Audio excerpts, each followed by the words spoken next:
Beliau mewanti-wanti juga dengan waktu luang. Ini sering jadi masalah dalam hidup kita.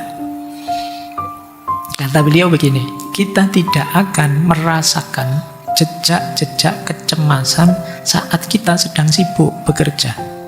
Namun, waktu-waktu luang sehabis bekerja itulah yang merupakan saat-saat yang berbahaya. Di saat tersedia bagi kita waktu luang, maka tak lama setan kecemasan pun akan menyerang kita. Jadi orang itu pikirannya aneh-aneh karena tidak ngapa-ngapain. Kalau kita lagi ngapa-ngapain kan tidak sempat mikir aneh-aneh. Cemas ini, cemas itu. Jadi beliau memperingatkan ya, teman-teman ini kan banyak waktu luangnya. Atau hidupnya ya 90% luang. Nah ini diingat-ingat hati-hati. Kenapa kalian sering overthinking? Ya mungkin bahasa Jawa nih karena kalian kengangguran. Jadi sempet-sempetnya overthinking itu. Kalau orang sibuk, tidak ada waktu untuk overthinking. Dia harus menyelesaikan ini, menyelesaikan itu. Kerja ini, kerja itu, ada tanggung jawab ini, tanggung jawab itu. Waktunya untuk overthinking habis. Sampai di rumah capek, ya tidur. Besok aktivitas lagi. Berarti nanti mengisi waktu bisa jadi opsi untuk mengatasi overthinking. Tentu saja isi dengan yang produktif. Beliau memberi isyarat begini, coba ya buatlah satu lubang pada lampu, mungkin lampu bohlam seperti di atas ini, yang hampa udara. Maka engkau akan melihat bahwa alam akan mendorong udara masuk ke dalam lampu itu untuk mengisi kekosongannya. Semula bohlamnya hampa udara, tapi begitu kita kasih lubang sedikit, berebutan udara akan masuk. Itu seperti jiwa kita. Begitu juga alam akan segera mengisi jiwa yang kosong. Diisi dengan apa? Ya biasanya dengan perasaan-perasaan. Mengapa? Karena perasaan-perasaan cemas, takut, dendam, dengki itu akan mendesak dengan kekuatan yang asli dan keras, yang mungkin memporak-porandakan kesejahteraan jiwa kita dan menetap di akal pikiran kita. Jadi seperti kalau ada ruang hampa udara, tiba-tiba diberi lubang sedikit, itu ya udaranya akan cepat-cepat masuk semua ke situ dan sesak sudah. Seperti kita, kalau kita sedang beraktivitas, itu tidak ada waktu, tidak ada luang untuk masuknya pikiran jelek, iri, dengki, benci.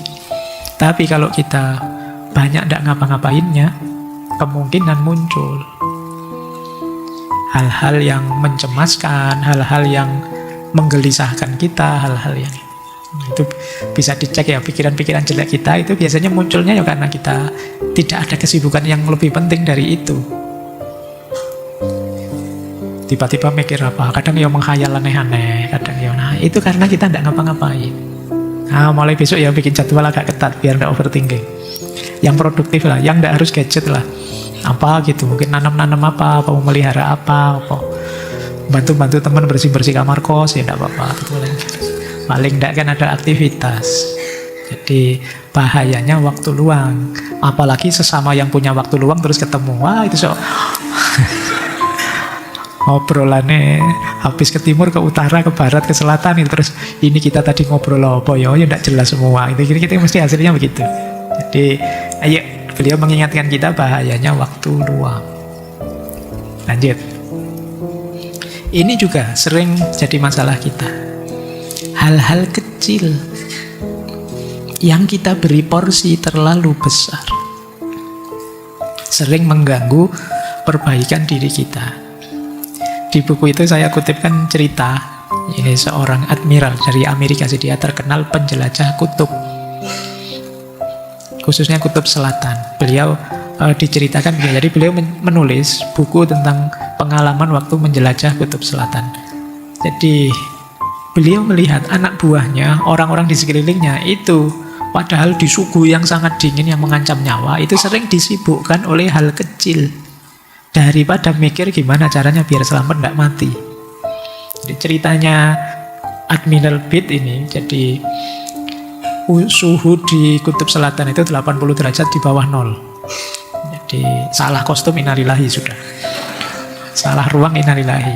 Tapi beliau cerita, orang-orangku itu selalu bertengkar kalau ada seorang dari mereka melebihi batas waktu tidur yang jadi giliran temannya. Kemudian ada juga yang muak dengan temannya karena kalau makan terlalu banyak mengunyah, bersuara lagi, itu menjengkelkan. Terus gegeran karena yang kecil-kecil itu. Yang tidak penting, padahal nyawanya setiap detik terancam. Di hal-hal kecil seperti itu sanggup merampas akal orang-orang yang sangat disiplin pada ketaatan dan ketertiban. Jadi hidup ini terancam, sewaktu-waktu kita bisa mati, kata dia. Tapi orang-orang yang diributkan hal tidak penting itu. Jadi hal-hal penting yang diberi porsi terlalu besar. Bukan berarti itu tidak masalah, iya masalah. Tapi ini loh, ada masalah yang jauh lebih besar, yang dianggap kecil saja. Yang sering diuraikan kan misalnya ya kalau di kita itu ekologi, masalah lingkungan. Itu kan orang anggapnya tidak terlalu penting. Pembahasannya juga mungkin tidak seintens kalau orang bahas politik. Padahal itu mengancam nyawa kita bisa sewaktu-waktu. Tapi kita tidak peduli itu. Asik bahas isu-isu kecil. Nah jadi hal kecil yang diberi porsi terlalu besar. Bukan kok terus itu tidak masalah. Iya itu masalah. Tapi ya, mau didahulukan yang lebih penting, lebih besar. Ini kalau di manajemen diri kan ada istilah prioritas. Kadang-kadang algoritmanya medsos itu membuat kita terseret ke hal-hal kecil ini. Lupa ada problem-problem yang lebih penting, lebih besar. Akhirnya hal yang pokok terabaikan. Kita terlalu sibuk dengan hal kecil. Seperti ngaji misalnya. Mungkin ada yang kalau ngaji duduknya langganan, pokoknya di tangga itu atau di tiang itu biar dapat sandaran itu. Tiap hari nonton itu. Begitu ada yang nyandarin, enggak jadi ngaji, sudah ada orangnya. Padahal sandaran itu kan hal kecil. Tapi kok tehnya sudah habis, kopinya habis, sudah jadi ngaji. Kopi itu komplement kecil. Iya sih, kan enggak ada kopi, pahit. Tapi kan yang lebih penting ngajinya. Tapi kan kalian enggak ke situ. Kita sering begitu. Hal kecil jadi besar. Ini juga sering menghalangi kita. Padahal memperbarui diri itu kita harus jelas prioritas-prioritas pokok. Mana yang penting, mana yang tidak penting. Kita harus punya ini. Kalau tidak punya, pontang-panting. Hidup kita itu multidimensi. Ada banyak yang harus kita urusi. Tapi kita juga harus punya prioritas. Ya kuliah, ya urusan keluarga mungkin. Pacar mungkin. Urusan apalagi ekonomi mungkin. Itu kalian harus punya rankingnya. Itu tadi loh, makanya ada menetapkan arah tadi loh. Pak, pokoknya saya kuliah Pak. Apapun yang terjadi. Yang lain-lain kalau bisa saya jalani, saya jalani. Tapi kalau tidak, ya saya tinggal dulu. Yang penting kuliah. Ini namanya punya prioritas. Punya prioritas itu memudahkan kalian kalau ada masalah. Misalnya ya, pokoknya saya kuliah Pak. Pacar nomor 2 misalnya. Jadi kalau bisa jalan bareng, ayo. Kalau enggak tabrakan, ya kuliahnya saya dulu kan. Nggak perlu dipikir dalam-dalam, nggak perlu nyari referensi apa. Pokoknya karena prioritas di bawah ya kalah sama prioritas yang lebih atas. Kalau bisa jalan semua, ayo. Tapi kalau enggak ya yang utama didulukan. Nah, biasakan punya prioritas.